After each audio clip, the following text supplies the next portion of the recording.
Shalom, shalom frères et sœurs en Christ et bienvenue à la rhapsodie de ce jeudi 25 janvier 2024, rhapsodie écrite par le pasteur Chrysoyaki Lomé et la lecture vous est offerte par les vérités de l'Évangile. Le thème d'aujourd'hui est la voie de la sagesse. Alléluia. Et le verset est pris de Luc 1 verset 45 qui nous dit « Heureuse celle qui a cru ». Parce que les choses qui lui ont été dites de la part du Seigneur auront leur accomplissement. Alléluia. Le pasteur Christ dit, parlant de la sagesse, dans Proverbe 4, verset 8, la Bible nous dit, exalte-la, et elle t'élèvera. Elle fera ta gloire. Si tu l'embrasses, alléluia. La parole de Dieu est la sagesse de Dieu. Lorsque la parole de Dieu vous est partagée, à partir des Écritures, c'est la sagesse qui vous parle et s'adresse à vous à ce moment-là. Alléluia. La sagesse, comme nous le dit les Écritures, crie dans les rues, mais beaucoup ignorent sa voix. Proverbe 1, verset 20 à 21. C'est pourquoi il y a aujourd'hui de nombreuses personnes pauvres dans le monde. Car la sagesse dit, avec moi sont la richesse et la gloire, les biens durables et la justice. Mon fruit est meilleur que l'or pur, et mon produit est préférable à de l'argent. Je marche dans le chemin de la justice, au milieu des sentiers de la droiture, pour donner des biens à ceux qui m'aiment, et pour remplir leur trésor. Et ça, c'est de Proverbe 8, verset 18 à 21. Cela devrait nous inciter à accorder davantage d'attention à la parole, la sagesse de Dieu. Et la parole de Dieu habite richement en vous, dans toute sagesse. Et cela est pris de Colossiens 3, verset 16. La richesse et l'honneur, les richesses durables et la justice sont dans la parole de Dieu, la sagesse de Dieu. Alors agissez toujours sur la parole. Devenez conscient de la sagesse et il vous montrera des visions, des actions à prendre pour multiplier vos ressources. La sagesse vous rendra créatif et innovant. C'est ce que dit la Bible. Moi, la sagesse, j'ai pour demeure le discernement et je possède la science et la réflexion. Proverbe 8, verset 16. Béni soit Dieu. Apprenez également à parler la sagesse. La Bible dit dans 1 Corinthiens 2, verset 6, cependant, c'est une sagesse que nous prêchons parmi les parfaits. Parler de sagesse, c'est parler la parole, parler en accord avec Dieu. Alléluia. Fin de la rhapsodie. Alors, le pasteur ici nous parle de la voie de la sagesse. La voie de la sagesse. Alléluia. Et le verset 28 nous dit, heureuse celle qui a cru parce que les choses qui lui ont été dites de la part du Seigneur auront leur accomplissement. Donc, il nous dit ici que quand Dieu parle, forcément, il y a de l'accomplissement. Et Dieu ici, sa parole, c'est la sagesse. Il nous explique ici, il nous fait la transition comme quoi la sagesse de Dieu, la voix de Dieu, c'est la voix de la sagesse. Donc Dieu est la sagesse. Ok? Le pasteur nous dit ici que la parole est là, elle nous demande, la sagesse est là, et la Bible nous demande de l'exalter, de l'élever, et elle fera notre gloire. Comment élever la sagesse? Les chrétiens ont toujours cru que la sagesse, ça vient seul. Tu nais sage. Non, on n'est pas sage.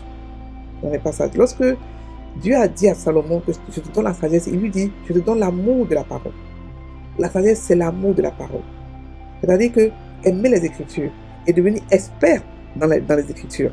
Ok? C'est une expertise spirituelle, tout simplement. Et plus tu étudies la parole, plus tu es flatté, plus tu es content et il te donne encore plus de compréhension, plus de révélation. Et c'est là que tu commences à avoir le phronésis, le epignosis, c'est-à-dire que la sagesse, la compréhension parfaite et claire des Écritures. Ok? Donc la sagesse, c'est quoi? C'est aimer la parole de Dieu. Aimer étudier. C'est pour ça que quand la Bible nous parle d'acquérir la sagesse, c'est-à-dire que de commencer à apprendre la parole de Dieu, elle nous donne une sagesse qui fait que n'importe quel verset, tu peux l'interpréter. Ok? Et beaucoup de chrétiens sont en train de prier pour avoir la sagesse de Salomon. Je vais vous dire que Jésus est la sagesse. Jésus est venu donner tout ce qui était plus sage que Salomon. La Bible dit que Salomon était sage jusqu'à ce que Jésus arrive. Donc Jésus est notre sagesse. Ça veut dire qu'on a reçu une sagesse plus grande que celle de Salomon. On n'a pas à demander la sagesse de Salomon. Parce que ce qu'on a reçu, c'est encore plus grand. Salomon étudiait quoi? Il étudiait les arbres, la forêt. Mais nous, on étudie le royaume des cieux. On étudie la divinité. On étudie Dieu lui-même. Donc forcément, on est plus sage que Salomon. Ok? Mais il faut aimer. Il faut vouloir aimer la parole. Beaucoup de chrétiens n'aiment pas étudier la parole. Ils n'aiment pas la proclamer. Ils n'aiment pas la méditer. Ils n'aiment pas, grosso modo, avoir affaire à elle. Alors que la sagesse, elle nous dit que, exalte là. Lorsqu'on l'exalte, elle nous envoie de gloire en gloire. La sagesse a des secrets. Elle nous fait découvrir des secrets inouïs. Ok? Donc ici, le pasteur nous dit que la sagesse crie dans les rues. Mais beaucoup ignorent sa voix. Ça veut dire quoi? Ça veut dire que Dieu parle tout le temps. Dieu parle tout le temps. Comment? Dans sa parole. Dans la vie de tous les jours. Dans les choses qu'on entend, qu'on voit. Il nous parle constamment. Mais comme beaucoup d'entre nous sont occupés, on n'entend pas. Et pour entendre la voix de Dieu, il faut d'abord la connaître. Beaucoup de chrétiens se disent, mais je ne comprends pas quand Dieu me parle, je ne comprends pas. C'est parce que vous n'êtes pas habitué à sa voix dans la parole de Dieu. Quand vous étudiez beaucoup la parole de Dieu, vous commencez à vous habituer à sa voix. Et quand il vous parle, vous entendez, vous comprenez. Parce qu'il parle tout le temps. Aujourd'hui, on a la parole de Dieu qui est accessible à tous par nos portables. Donc maintenant, elle crie plus qu'avant. Avant, il a dit qu'elle crie dans les rues. Maintenant, elle ne crie pas, elle hurle dans les rues. Avec tout ce qui est disponible pour nous, pour étudier la parole de Dieu. Mais là où aussi il y a la parole de Dieu qui abonde, il y a aussi la distraction qui abonde. Donc ce qui fait qu'à cause de la distraction, beaucoup d'entre nous sont distraits et ne peuvent pas réellement se concentrer sur la sagesse, qui est la parole de Dieu, qui est la voix de Dieu. Ok? C'est pour ça que le pasteur dit que c'est pour ça qu'il y a beaucoup de gens qui sont pauvres. Parce qu'ils ont ignoré la sagesse. Ok? Ils ont ignoré la sagesse. Ils ont pris la sagesse, de temps en temps, ils disent un peu, ils ne comprennent pas, ils laissent. Alors que la parole de Dieu nous dit qu'on a reçu un professeur qui sait toutes choses, le Saint-Esprit.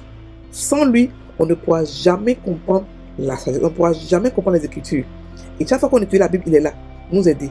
On n'a pas été laissé orphelin, livré à nous-mêmes. Non, on nous a mis sous un maître, sous quelqu'un d'autre qui va nous aider, qui est notre meilleur ami.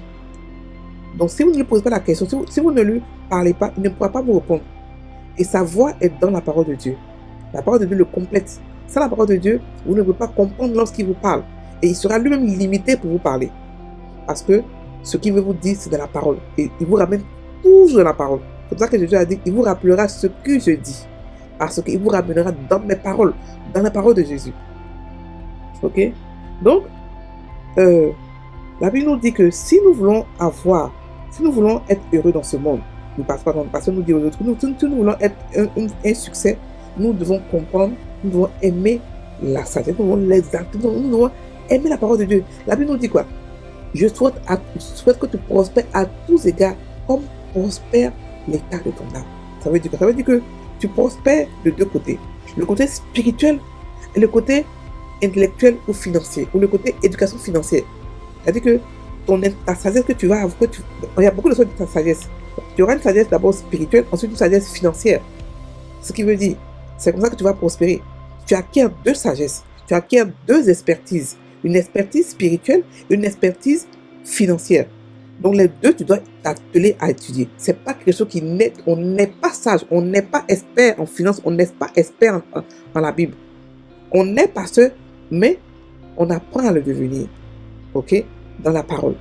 Donc ne croyez pas que parce que Dieu a parlé, Salomon a eu, donc nous aussi il va parler, on va avoir. Non. Il a parlé effectivement dans la sagesse, mais ça veut dire que on doit maintenant nous-mêmes décider de pouvoir aimer la sagesse, de pouvoir aimer la parole de Dieu. Donc c'est du temps que tu mets à part pour pouvoir étudier la parole de Dieu, pouvoir l'exalter, pouvoir la méditer. Et c'est comme ça que tu vas acquérir la sagesse. Donc quand tu la médites tout le temps, tu as tout le temps des révélations de la part de Dieu.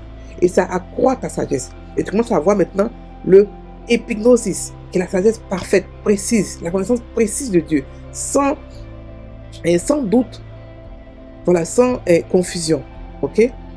Donc, il dit, le pasteur nous demande de devenir conscient de la sagesse pour qu'il nous montre des visions, des actions à prendre. par exemple dans tes business, dans tes boulots, ce que tu veux faire, il y a des gens qui sont pas chrétiens, mais qui sont très futés. Ils savent automatiquement quoi faire quand il y a des difficultés. Ils sont intelligents quant aux difficultés. C'est ce que la sagesse nous donne. Lorsqu'on est dans la parole, on commence à être intelligent quand on prend des décisions. On sait maintenant quoi faire, des courts chemins. On a des manières de penser qui sont différentes des autres. Ok? On devient intelligent, on devient futé, on commence à créer la richesse à partir de zéro, à partir de rien, à partir de 5 francs, même pas un seul euro. On commence à créer la richesse. Ça, c'est le travail de la sagesse. Elle nous donne des secrets. Elle nous souffle à l'oreille des choses que les gens n'ont pas. Des secrets pour pouvoir affronter des difficultés. Ok? Elle nous permet de pouvoir multiplier nos ressources financières, de pouvoir multiplier nos sources de revenus. Ok? Donc, le pasteur nous demande d'apprendre à parler la sagesse. Ok? D'apprendre à la parler. C'est-à-dire d'apprendre à dire ce que la sagesse. Si elle dit de toi, par exemple, que tu es plus que vainqueur, tu dis oui, je suis plus que vainqueur. Ça, tu parles la sagesse, tu la confesses, tu la proclames, tu l'étudies, tu la médites. Est-ce que vous comprenez? Tu la prophétises. Ok? Et quand tu fais ça, elle reste en toi et elle te donne encore plus de sagesse, plus de compréhension, elle t'immonde plus. Elle t'immonde encore plus. Ok? Donc, frères et sœurs en Christ, je vous conseille de vraiment aimer la parole de Dieu. Elle va vous rendre sage. Quel que soit votre âge, vous serez un choc pour les gens. Mais où tu as appris ça? Qui t'a montré cela? Parce que tu as pris ton temps pour étudier les Écritures. C'est-à-dire que tu as considéré Dieu. Tu as mis un temps de côté dans la journée pour dire, ok, chaque jour, voici ce que je fais sur le côté pour étudier la parole de Dieu, pour comprendre, pour me bâtir spirituellement, pour faire grandir ma sagesse. Ok? D'accord, donc nous devons d'abord être conscients de la sagesse. Ensuite, nous devons comprendre qu'elle grandit par la parole de Dieu qui est en nous. Plus la parole de Dieu est en nous, plus notre sagesse grandit. Plus on a la révélation, plus on gagne en sagesse, en stature, en maturité spirituelle et en autorité. Ok, on va prendre maintenant la prière. Cher Père, je te remercie pour ta parole qui est toujours fiable et toujours sûre. Même maintenant, ta parole prévaut en moi, produisant les fruits du message qu'elle contient. Je gagne aujourd'hui et chaque jour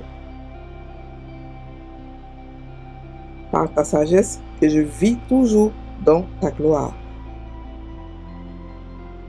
Au nom de Jésus. Amen.